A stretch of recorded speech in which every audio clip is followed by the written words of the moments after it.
안녕하세요 여러분, 쭈나오빠입니다. 여러분들은 한국에는 새해, 그러니까 1월 1일이 두 번 있다는 걸 알고 계셨나요? 쭈나오빠, 어떻게 새해가 두 번 있어요? 쭈나오빠는 새해가 뭔지 몰라요? 라고 말하실 수도 있는데 제가 저번에 이미 한국의 새해에 대한 에피소드를 쓴 적이 있어요. 업로드한 지 얼마 안 됐거든요. 에피소드 39인데 아마 그걸 보고 오시면 이번 에피소드를 이해하시는데 더 도움이 될 거예요. 그래도 간단하게 설명은 해봐야겠죠. 한국에선 두 번의 새해가 있다는 게 무슨 말이냐면 한국에는 양력과 음력이라는 시스템이 있어서 그래요. 양력은 태양을 기준으로 만든 달력이고 음력은 달을 기준으로 만든 달력이에요. 보통 국제적으로 쓰이는 게 양력이고 아시아에서 쓰이는 게 음력이죠. 양력으로 1월 1일은 한국에서도, 캐나다에서도, 포르투갈에서도, 탄자니아에서도, 멕시코에서도 1월 1일이에요. 그러니까 양력으로 1월 1일은 전 세계에서도 1월 1일인 거예요. 그런데 음력은 달라요. 올해 2025년의 음력 1월 1일은 양력을 기준으로 1월 29일이에요. 이쯤 되니까 복잡하고 어지럽죠. 1월 1일이 양력 1월 1일을 말하는지 음력 1월 1일을 말하는지 헷갈리잖아요. 여기서 용어 정리를 한번 하고 갈게요. 예로부터 1월 1일은 정일이라고 불렀어요. 그래서 양력 1월 1일은 새롭게 생긴 정일이니까 한자 새로울 신을 써서 신정이라고 부르고, 음력 1월 1일은 옛날부터 쓰던 정일이니까 한자 옛 구를 써서 구정이라고 불러요. 이제부턴 양력 1월 1일은 신정, 음력 1월 1일은 구정이라고 부를게요. 보통 한국에서 말하는 새해는 신정이고 설날은 구정이에요. 다시 하던 양력과 음력의 얘기로 돌아갈게요. 그래서 음력의 문제점은 양력을 기준으로 하면 매년 날짜가 달라져요. 2025년을 기준으로 하면 1월 29일이 구정이고 2024년엔 2월 10일이 구정이었고 2023년에는 1월 22일이었어요. 날짜가 이렇게 복잡하면 한국에선 어떡하지? 라고 생각하실 수도 있는데 걱정할 필요가 없어요. 왜냐면 한국에서는 양력을 쓰거든요. 여러분이 쓰는 날짜와 같아요. 그렇지만 여전히 음력을 사용하는 때가 두 번 정도 있어요. 첫째는 나이가 조금 있으신 분들의 생일을 축하할 때예요. 왜냐면 나이가 있으신 분들은 옛날부터 음력 생일을 썼으니까 거기에 익숙해진 거예요. 그래서 양력을 기준으로 하면 음력은 생일이 매년 달라지니까 저같이 젊은 사람들한테는 조금 불편하고 어렵죠. 그리고 두 번째는 설날이나 추석처럼 음력을 기준으로 하는 명절이 있어요. 음력은 아주 옛날부터 쓰였던 시스템이니까 민족의 명절 같은 큰 이벤트는 여전히 음력으로 보내게 된 거예요. 이때까지 한국의 양력과 음력이라는 시스템에 대해서 얘기해봤죠. 그러면 드는 의문이 하나 있죠. 어째서 한국엔 신정과 구정, 새해가 두 번이나 있는 걸까요? 신정이나 구정 둘 중 하나만 축하하면 안 되는 걸까요? 원래는 조선시대까지는 음력으로 새해를 보냈어요. 그러다가 1800년대 후반에 조선에 양력의 개념이 들어왔어요. 그렇지만 조선은 전통주의자들의 나라였죠. 우리가 쓰던 게 더 나은데? 양력은 별로인데? 하면서 여전히 음력을 썼어요. 하지만 1900년대 초반에 일본이 조선을 지배하면서 강제로 양력을 쓰게 했어요. 하지만 조선 사람들은 항상 하던 대로 일본이 뭐라고 하던 말던 계속 설날은 음력으로 보내기로 한 거예요.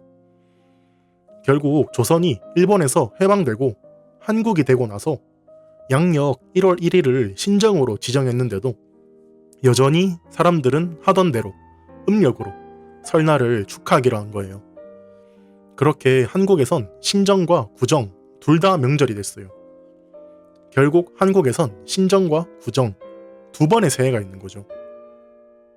이렇게 신정과 구정, 한국에선 총 두 번의 새해가 있는 것까진 이해했는데 그러면 신정과 구정 둘 중 뭐가 더 중요하고 큰 명절일까요?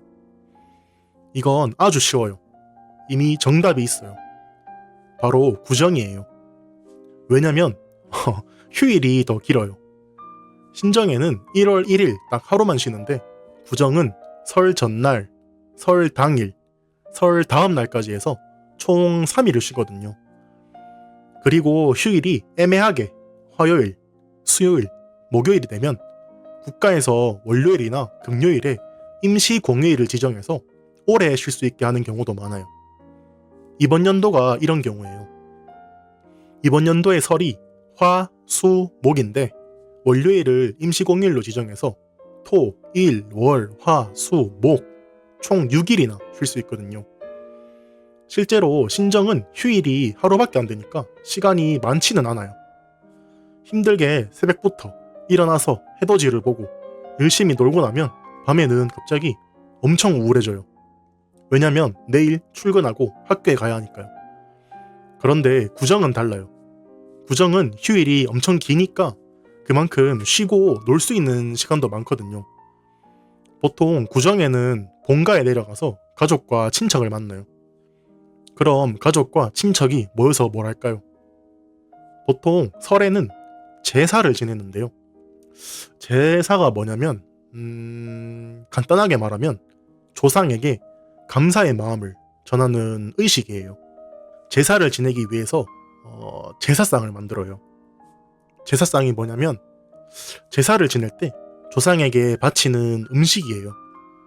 조상님들이 와서 인사도 받고 식사도 하시라고 만드는 음식이고 제사를 다 지내고 나면 이 제사상을 가족과 친척이 같이 먹는 거예요. 그런데 요즘에는 제사를 안 하는 집도 많다고 해요. 왜냐면 제사를 한다고 가족끼리 모여서 싸우는 경우도 많대요. 제사상에 올리는 음식을 만드는 것도 힘들거든요. 새벽부터 일어나서 음식을 준비해야 하고 음식 종류도 엄청 많고 전을 구우면 기름도 많이 튀고 뜨겁고 힘들거든요. 심지어 조상에게 지내는 의식이라서 지켜야 할 규칙도 많아요. 가장 대표적으로는 홍동백서라는 말이 있어요. 붉은 과일은 동쪽에 두고 흰색 과일은 서쪽에 두라는 말이에요. 사과는 동쪽에, 배는 서쪽에.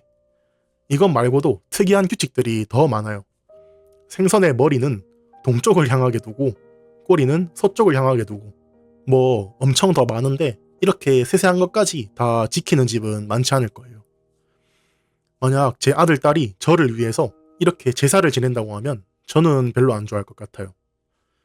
그냥 가족끼리 모여서 테이블 위에 제 사진이나 올려두고 뭐 치킨이나 피자나 배달시켜서 먹으라고 할 것 같아요. 가족이 같이 시간을 보낸다는 게 중요하죠. 붉은 과일이 동쪽에 있던 서쪽에 있던 그게 뭐가 중요하겠어요. 테이블 위에 있기만 하면 되는 거죠. 이렇게 제사를 준비하는 게 힘들고 복잡하니까 싸우는 가족이 많아지는 거죠. 그리고 가족과 친척이라고 항상 사이가 좋은 건 아니잖아요. 서로 안 좋아하는데 설날이라고 모였다가 심하게 싸우는 경우도 있고요. 이런 단점들 때문에 젊은 세대들은 점점 제사를 안 하는 분위기예요.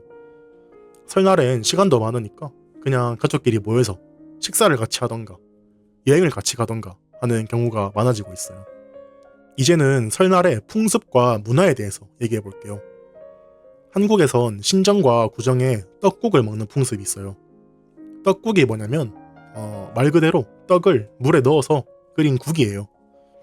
사실 떡국은 새해에만 먹는 특별한 음식은 아니에요.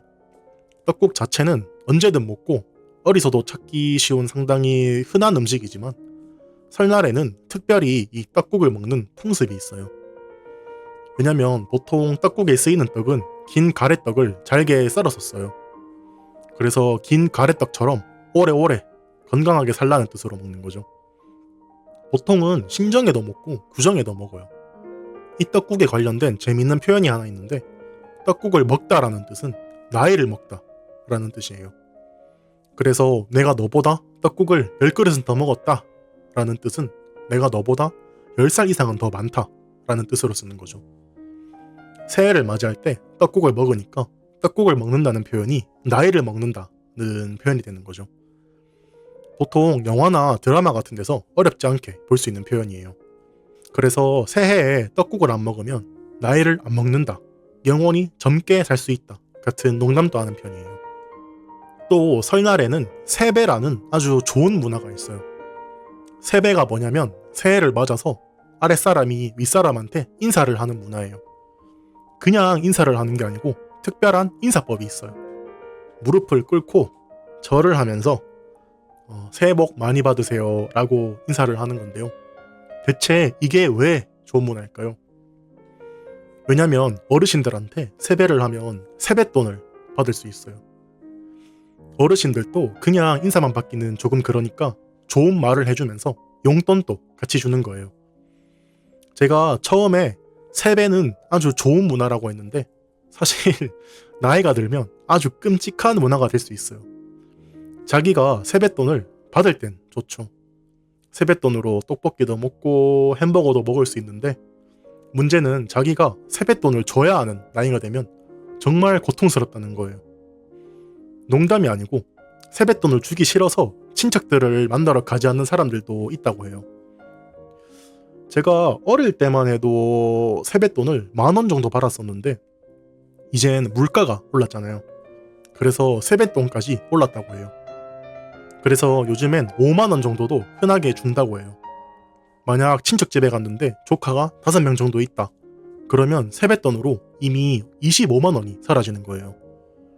250,000원이면 치킨을 10번 먹을 수 있는 돈이니까 왜 세뱃돈을 주는 게 부담스러운지 아시겠죠? 사실 이 세뱃돈도 친척의 수나 친척들이 얼마나 돈이 많은지에 따라서 달라져요. 제가 고등학생일 때 반에서 부잣집 친구가 한 명 있었어요. 아버지가 기업을 운영하는 친구였는데 그 친구가 세뱃돈으로 총 250만원을 받았대요. 그때 기준으로는 아이패드를 4개 정도 살 수 있는 돈이었을 거예요. 그 친구는 세뱃돈을 8년 정도 모았으면 차도 한 대 샀었겠네요.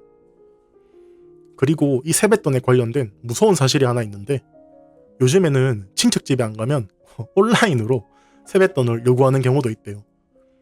요즘엔 다 인터넷 뱅킹을 쓰니까 메시지로 삼촌 새해 복 많이 받으세요 하고 보낸 다음에 은행 계좌번호까지 같이 보내는 거죠. 참 무섭지 않나요? 그리고 요즘에는 안 하는 추세지만 설날에는 가족들과 친척들끼리 모여서 놀이를 하던 문화도 있었어요. 옛날부터 하던 놀이를 민속놀이라고 하는데 한국의 민속놀이의 종류는 엄청 많아요. 한 달 전쯤에 드라마 오징어 게임이 나왔었죠. 오징어 게임을 보신 분들은 알만한 놀이들이 있어요. 바로 제기차기와 팽이치기인데요. 드라마에서 5인 6각으로 다리를 묶고 여러 게임을 세트로 하던 라운드가 있었죠. 거기서 나온 게임들이에요. 드라마에선 제대로 설명을 안 해줘서 잘 이해가 안 가는 부분도 많죠. 그런 분들을 위해서 제가 오징어 게임을 다룬 에피소드에서 제기차기와 팽이치기에 대한 얘기들을 해봤어요. 궁금하신 분들은 에피소드 40을 참고해주시면 좋겠어요. 그리고 또 설날에 주로 하는 윷놀이라는 게임도 있는데요. 이건 간단하게 말하면 한국식 보드게임이라고 생각하시면 돼요. 윷은 나무 막대기인데 얘는 일반적인 보드게임에서 주사위 역할을 해요. 윷 4개를 던져서 앞면과 뒷면의 조합으로 1칸 이동, 2칸 이동, 3칸 이동, 4칸 이동, 5칸 이동, 뒤로 1칸 이동, 이렇게 총 6개의 경우의 수가 있는 거예요. 보드게임의 특징이 뭘까요? 제가 생각하기엔 여러 명이서 하기에 좋고 개인전으로도 할 수 있고 팀전으로도 할 수 있다고 생각하거든요. 그래서 설날에 가족과 친척들끼리 즐기기에 아주 좋은 게임이죠. 이 윷놀이에 관련된 재미있는 사실이 있는데 북한의 독재자 김정일 아시죠? 지금 북한에서 독재를 하고 있는 친구는 김정은이고 김정일은 이 친구의 아빠거든요. 이 김정일이가 북한 윷놀이의 규칙을 바꿨대요. 예를 들면 한국에선 시작하자마자 윷을 던져서 한 칸 뒤로 가게 되면 출발선에서 뒤로 이동해서 다음 차례에 바로 들어가서 점수를 딸 수 있어요. 하지만 북한에선 김정일이 룰을 바꿔서 시작하자마자 한 칸 뒤로 가면 바로 탈락이 된대요. 지가 뭔데 사람들이 재밌게 하고 있는 게임에 룰을 바꾸는지 모르겠어요. 아무튼 또 연 날리기도 있는데요. 이건 말 그대로 연을 날리는 거예요. 이건 아주 많은 나라에서 하던 놀이니까 모두 아실 것 같고, 또 널뛰기가 있네요. 여러분 그 놀이터에 있는 시소 아시죠? 널빤지가 중간에 있고 양쪽에 사람이 올라타서 위로 갔다 아래로 갔다 하는 놀이기구 있잖아요. 이거랑 똑같은데 시소는 앉아서 타는 거고 널뛰기는 널빤지 위에 서 있는 채로 점퍼를 하면서 노는 거예요. 사실 시소에 비교하면 상당히 위험하긴 한데 그만큼 아크로바틱하고 재밌다는 거죠. 실제로 널뛰기 고수들이 하는 걸 보면 서커스 같아요. 저렇게 높이 올라가도 안전한가? 라는 생각이 드는데 위험하지 않게 재밌게 잘 하더라고요. 오늘은 한국의 두 번째 새해 설날에 대해서 얘기해봤는데요. 여러분의 나라에서 가족이 모이는 큰 명절은 무엇인가요? 그리고 여러분의 나라에만 있는 특별한 명절이 있나요? 오늘 또 쭈나오빠의 팟캐스트를 들어주셔서 감사합니다.